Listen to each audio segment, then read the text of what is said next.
Mike Comtech coming to you here with another video. I was going to do a follow-up on the skeleton black crow. I want to put a yeah, there we go. Get him shut off. Gee whiz, I forgot I gotta shut him clear off.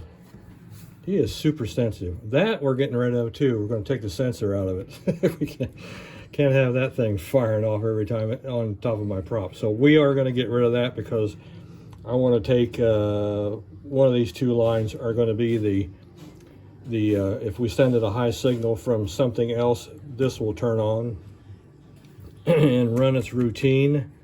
So what I want to do today is put a volume control on the speaker.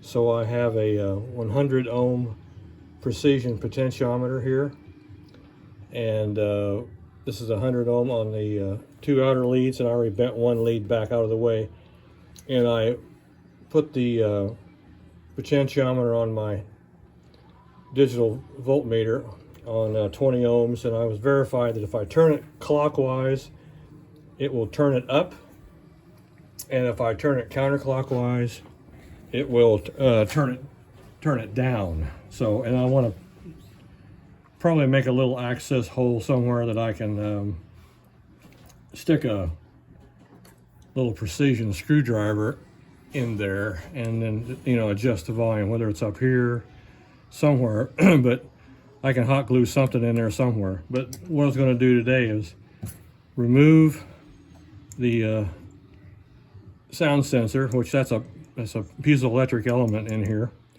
that anytime any sharp sound or vibration, it sets up a voltage, and it's enough to trigger the controller in here to, okay, turn on and do your thing. So the speaker is, the Mylar speaker is right here in the front.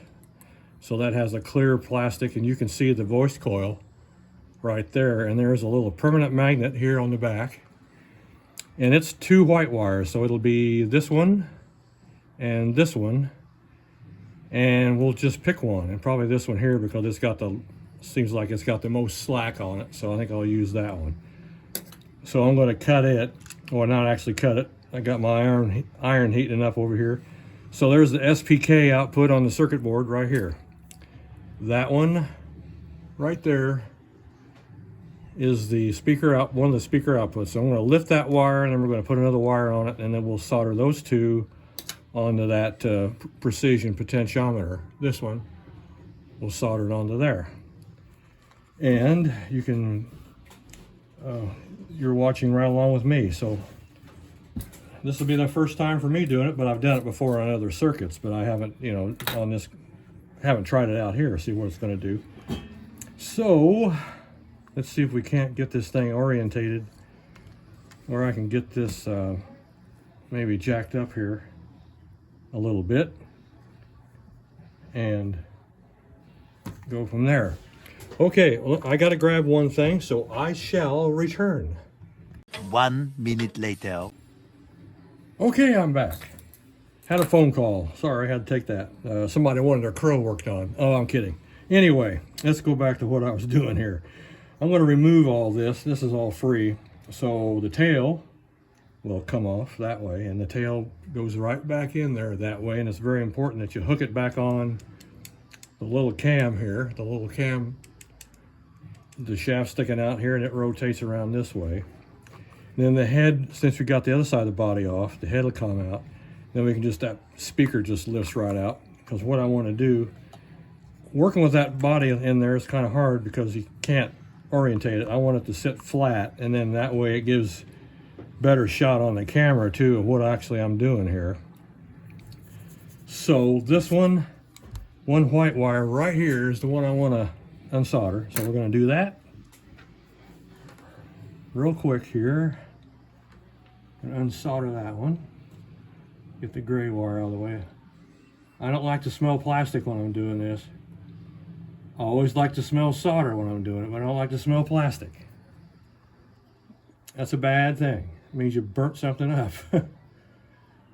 Clean this up a little. There we go. Okay, now that's off, and then what I want to do is we'll reattach another little one. I guess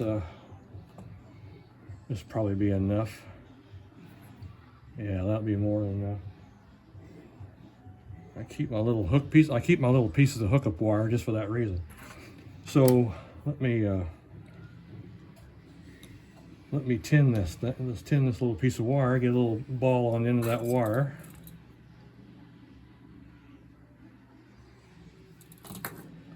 So we can prep that, and then I'll come back over, and then I'll doctor up that pad with some good lead. Good 60-40 solder. Just like that. We'll tin that pad up a little. And then we'll come off at about the same angle as that other one.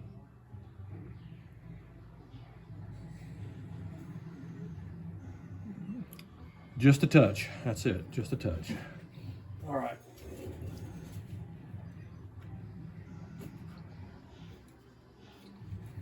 Clean off the tip. Clean off the tip of the iron there. Okay, so now we've got 1 and 2 wires. I got to peel that back a little bit. I reckon if I can, wonder if I can do that. See, we have enough slack. I might want to go about like that. I don't want to get it too much loop in there because don't want it to get tangled up maybe in the animation up in here in the motor when that just because this part's cranking in a circle, and then that's what that's what opens and closes the beak right here when that thing's running up and down. So that's what's doing that right there. That's what causes that animation. So I reckon if I can see if I can peel that with my fingernail. Yep, good, perfect. And then we'll tin that wire up, and then we'll put a little solder on the potentiometer too. And I'll have to bring it over here, push this back. Won't hurt the countertop. Here, I'll weight that down with my, there we go. Weight it down so it won't move. Give this a little tin here and give that a little tin there. And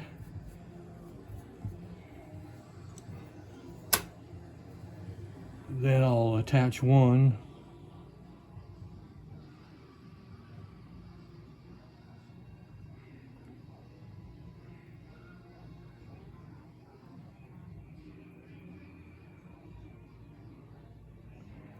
Yeah, I didn't think I got it.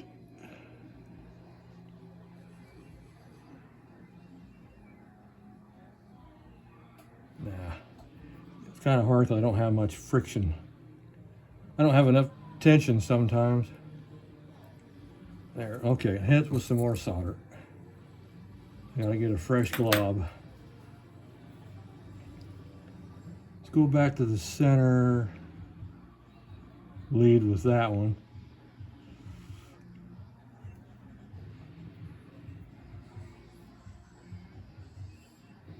Still warm, you can kind of pull the insulation right up there and it'll snug right up to your connection. It's like that, it'll tighten that up a little. If you're picky like me, if you're not, that's fine, no problem. And we got these two sides prepped already, so we can hit this.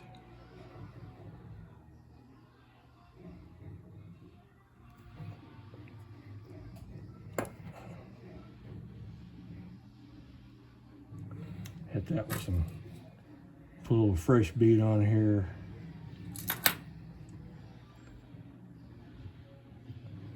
I could get me a set of claws, I guess. Little alligator claws, those are come in handy for something like that. Probably should, because a lot of times, you know, that's good and tight and that's good and tight. Okay, now, got batteries in it. So I'm going to go ahead and turn it on here, and we'll see And then we'll turn this thing down.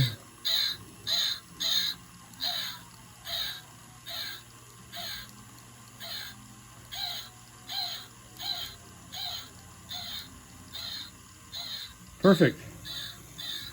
Now we just, you'll still be able to hear it, but you can set it to where you want it. So, and he runs for a while. So I am going counterclockwise, like you would on a regular volume control, to turn something down. And then we go clockwise to turn it back up. So here's the little try me switch right here is what I'm pushing. So the next thing we're going to do, let me shut him off. So that works great. So 100 ohm was what I figured was an excellent value to be using on that. And it's just in series with one of the speaker leads. There's no, we don't have to maintain any specific resistance level. I mean, that's an 8 ohm speaker. If I'm adding probably 11, 10 ohms to that just, it's not an open circuit. I don't think this chip has is basically the audio amplifier, or the sound is all stored here. All of the programming is stored here. And then of course you've got some little MOSFETs here that turn on when the chip does. I mean, the chip doesn't look like much, but man, there's quite a bit going on inside of that. So what I want to get rid of now is desolder the 2 yellow wires here. And this is where the video for me comes in handy, because I can always look back and say, okay, which ones did I actually take off? It's just something for me to reference with. But we want to discard the sound sensor totally.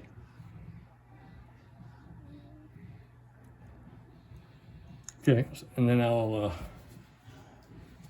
clean the tip and then see if we can't. This is hot glued, so we'll see if we can't take my little precision screwdriver and get in here and work this out. Get this glue module out of here. Try to minimize any bloodshed. So, okay. There. So there's the piezoelectric element right there. That's it. That's the little element. And then this is the enclosure around that, but here's the back side of the piezoelectric sensor. And you can buy these. You can buy these too. Amazon sells these. And they're neat because me tapping this, it sets up voltage between the two, potentially between the two plates, and then it's just like I say, that's just enough to kick that. So we got that out of the way. So now if I turn it on, it doesn't fire up right away. And I can tap him all day long and he won't turn on anymore. But we are going to use one of these inputs here.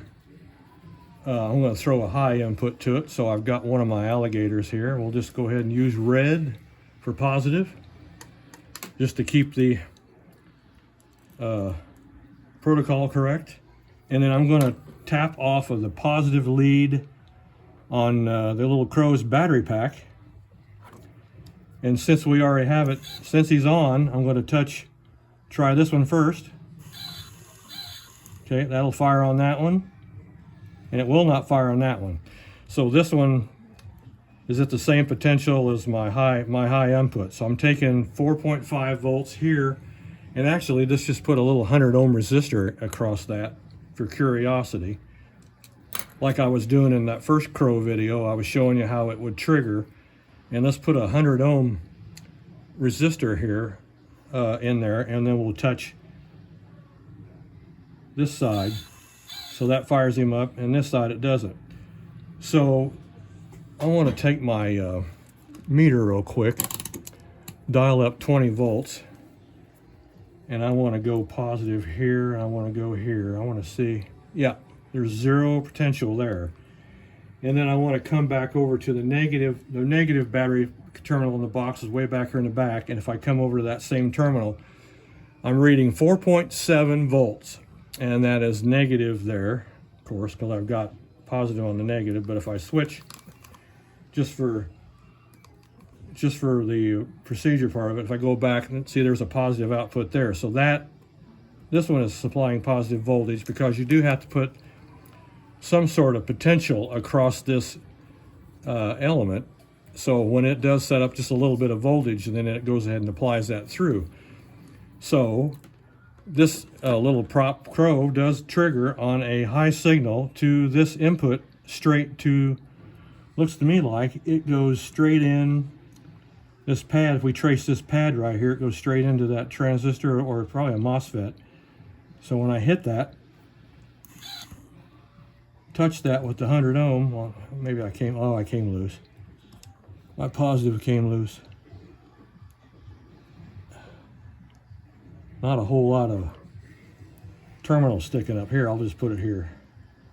I'll put it around the positive terminal. Now I'll touch this, so then it fires right up. Boy, I tell you what, that thing is pretty powerful. Man, that is powerful. I'm pushing down pretty darn hard on that that tail mechanism. Surprising. So yeah, so this is the same potential. This is the positive output, so that's just the same potential as the output of our battery pack. And then I come over here and fire that transistor, or probably the transistor probably, or a MOSFET. Hit that. That triggers that, tells the controller, turn on, run its routine, and then when it gets done, it'll shut off. So let's see, my little screwdriver here, we can back that volume down even more.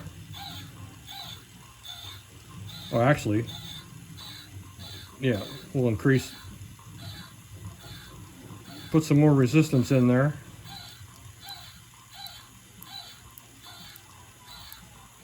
Because you figure if you get to about close to 100, it's going to be, it's pretty light right now. It's pretty low. See, and then he runs the whole routine and then shuts off. So, but it won't hurt. You know, I can supply 5 volts or 4.7 right here anyway. And then this little crow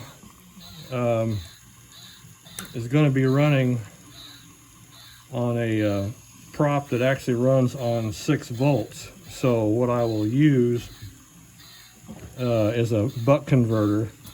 I've got some that actually have a digital voltmeter built onto them, and they come from Amazon as well. And then they